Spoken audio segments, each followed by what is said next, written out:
Hernando de Soto was a Spanish conquistador who made his fortune in the conquest of Panama, Nicaragua, and ultimately in Peru, where he was one of the lieutenants under Pizarro, who was the leader in the conquest of Peru. In the spring of 1539, he mounted an expedition into the southeastern United States in search of the kind of gold and silver he'd seen in Central and South America.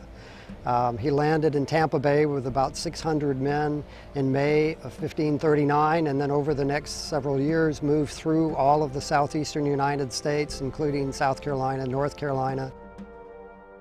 There are 4 written 16th century accounts describing the explorations of the De Soto expedition, and through the past couple centuries, scholars, especially historians and more recently archaeologists, have tried to track the route that De Soto took through the southeast. As more archaeological information and better maps have come along, we've been able to modify the route that we think De Soto took, and it was that work that led ultimately to the discovery of the real location of Fort San Juan up near Morganton, North Carolina. But there was another bit of detective work by de Prater that helped pinpoint the location of Juan Pardo's Spanish settlement in North Carolina.